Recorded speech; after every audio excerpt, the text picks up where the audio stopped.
শুধুমাত্র কোভিড বা এইচএমপিভি নয়, ভবিষ্যতেও যেসব নতুন নতুন ভাইরাসগুলি বা নতুন নতুন রোগগুলি আসবে তার চিকিৎসাও কিন্তু হোমিওপ্যাথির দ্বারা করা সম্ভব। কেননা হোমিওপ্যাথি চিকিৎসা কোনো রোগের ওপর নির্ভরই করে না। হোমিওপ্যাথি চিকিৎসা হলো লক্ষণভিত্তিক চিকিৎসা।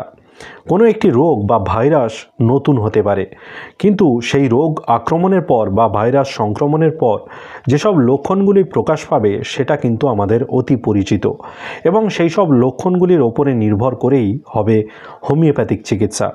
সেই জন্য আপনাদেরকে বলছি যে অযথা ভয় পাবেন না, কারণ আপনি যত ভয় পাবেন ততই কিছু অসাধু চিকিৎসা প্রতিষ্ঠানের ব্যবসায় উন্নতি হবে। ইন্টারনেটে এবং বিভিন্ন রকমের নামী নিউজ চ্যানেলে এইচএমপিভির যেসব লক্ষণগুলি দেখা যাচ্ছে সেটা কিন্তু একদম আর 5টা সাধারণ জ্বরের মতোই। সেই জন্য সাধারণ জ্বরেতে হোমিওপ্যাথির যেসব মেডিসিনগুলিকে ব্যবহার করা যায় সেই সব মেডিসিনগুলিকে ব্যবহার করে কিন্তু এই এইচএমপিভিকেও খুব সহজেই প্রতিরোধ করা যেতে পারে। আজকের এই ভিডিওতে এই সব লক্ষণগুলির ওপর ভিত্তি করে কিছু হোমিওপ্যাথিক মেডিসিনের কথা আমি আলোচনা করতে চলেছি। তবে এর জন্য অবশ্যই এই ভিডিওটি আপনাদেরকে সম্পূর্ণ দেখার জন্য অনুরোধ করছি। নমস্কার, আমি ডাক্তার মানবেন্দ্র মণ্ডল। হ্যালো হোমিওপ্যাথি ইউটিউব চ্যানেলে আপনাদের সকলকে স্বাগত জানাচ্ছি।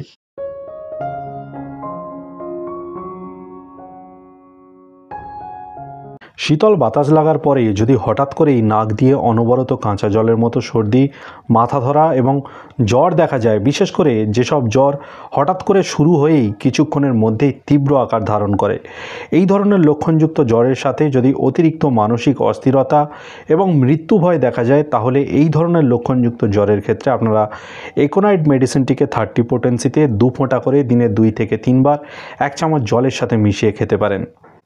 আবার যেসব জ্বর হঠাৎ করে এসেই খুব তীব্র আকার ধারণ করে, রোগীর পুরো শরীর উত্তাপে পুড়ে যায়, রোগীর চোখ মুখ পর্যন্ত লাল হয়ে যায়, কিন্তু রোগীর পায়ের তলা দুটি একদম শীতল অবস্থায় থাকে, এই ধরনের লক্ষণযুক্ত জ্বরটি আবার হঠাৎ করেই চলে যায়। এই ধরনের জ্বরের সাথে যদি দেখা যায় যে রোগী যখনই গায়ে ঢাকা নিচ্ছে তখনই কিন্তু রোগীর পুরো শরীর ঘামে ভিজে যাচ্ছে, এবং এর সাথে রোগীর সারাদিনই একটা ঘুম ঘুম ভাব দেখা যায়, কিন্তু রোগী কখনোই ঘুমাতে পারে না, এবং রোগী সবসময় একটা চমকে চমকে উঠতে থাকে, এই ধরনের লক্ষণযুক্ত জ্বরের ক্ষেত্রে আপনারা বেলেডোনা মেডিসিনটিকে 30 পোটেন্সিতে 2 ফোঁটা করে দিনে 2 থেকে 3 বার 1 চামচ জলের সাথে মিশিয়ে ব্যবহার করতে পারেন। আবার যেসব জ্বরগুলি একভাবেই থেকে যায় এবং জ্বরের সাথে শরীরে অত্যধিক বেদনা দেখা যায়, বেদনার কারণে রোগী কিন্তু একদমই নড়াচড়া করতে পারে না, নড়াচড়া করলেই তাদের শরীরের বেদনা বাড়তে থাকে, এই জন্য রোগী বিছানার মধ্যে চুপ করে শুয়ে পড়ে থাকে। এর সাথে সাথে রোগীর অতিরিক্ত জলের পিপাসা এবং রোগীর জিভটি একদম সাদা লেপাবৃত অবস্থায় যদি দেখা যায়, তাহলে এই ধরনের লক্ষণযুক্ত জ্বরের ক্ষেত্রে আপনারা ব্রায়োনিয়া মেডিসিনটিকে 30 পোটেন্সিতে 2 ফোঁটা করে 1 চামচ জলের সাথে মিশিয়ে দিনে 2 থেকে 3 বার ব্যবহার করতে পারেন। আবার যেসব জ্বরে অতিরিক্ত শারীরিক দুর্বলতা দেখা যায় এবং এই শারীরিক দুর্বলতার কারণে রোগী কিন্তু একদমই নড়াচড়া করতে পারে না, রোগী চুপ করে বিছানায় শুয়ে পড়ে থাকে, এবং এই সব রোগীদের জ্বরটি কিন্তু একভাবেই থাকে, কিন্তু এই ধরনের জ্বরেতে অতিরিক্ত ঝিমুনি ভাব লক্ষ্য করা যায় এবং প্রস্রাব বেশি হতে দেখা যায়, কিন্তু রোগীর একদমই জলের পিপাসা থাকে না। এই ধরনের লক্ষণযুক্ত জ্বরের ক্ষেত্রে আপনারা জেলসিমিয়া মেডিসিনটিকে 30 পোটেন্সিতে 2 ফোঁটা করে 1 চামচ জলের সাথে মিশিয়ে দিনে 2 থেকে 3 বার খেতে পারেন। আবার যেসব জ্বরেতে শরীরের বিভিন্ন পেশিগুলির অত্যাধিক যন্ত্রণা লক্ষ্য করা যায়, এই ধরনের অত্যাধিক যন্ত্রণার কারণে রোগী কিন্তু কখনোই চুপ করে বিছানায় শুয়ে পড়ে থাকতে পারে না, রোগী বিছানায় শুয়ে ক্রমাগতই এপাশ ওপাশ করতে থাকে। এই ধরনের লক্ষণযুক্ত জ্বরের ক্ষেত্রে আপনারা রাস্টক্স মেডিসিনটিকে 30 পোটেন্সিতে 2 ফোঁটা করে দিনে 2 থেকে 3 বার 1 চামচ জলের সাথে মিশিয়ে খেতে পারেন। আজকের এই ভিডিওতে যে সমস্ত হোমিওপ্যাথিক মেডিসিনগুলির লক্ষণ ভিত্তিক আলোচনা করলাম, এই সব মেডিসিনগুলিকে আপনারা এইচএমপিভির প্রাথমিক সংক্রমণে ব্যবহার করতে পারেন। তবে যদি আপনার সংক্রমণটি দ্বিতীয় পর্যায়ে পৌঁছে গিয়ে বুকের মধ্যে কফ জমে যায়, তাহলে আপনারা আমার কফের ভিডিওটি একবার দেখে নিতে পারেন। আই বাটনে সেই ভিডিওটির লিঙ্ক আমি দিয়ে দেবো, আপনারা অবশ্যই চাইলে সেই ভিডিওটি একবার দেখে নিতে পারেন। তবে যে কোনো হোমিওপ্যাথিক মেডিসিনকে ব্যবহার করার আগে অবশ্যই কাছাকাছি কোনো হোমিওপ্যাথি চিকিৎসকের সাথে একবার পরামর্শ পরামর্শ করে নেবেন।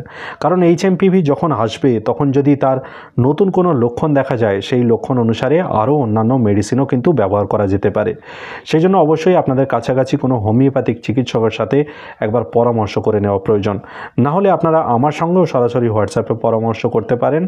এই মুহূর্তে যে হোয়াটসঅ্যাপ নম্বরটি আপনারা স্ক্রিনে দেখতে পাচ্ছেন, এই হোয়াটসঅ্যাপ নম্বরে যোগাযোগ করে আপনারা সরাসরি আমার থেকেও পরামর্শ নিতে পারেন বা আমার থেকে চিকিৎসাও নিতে পারেন।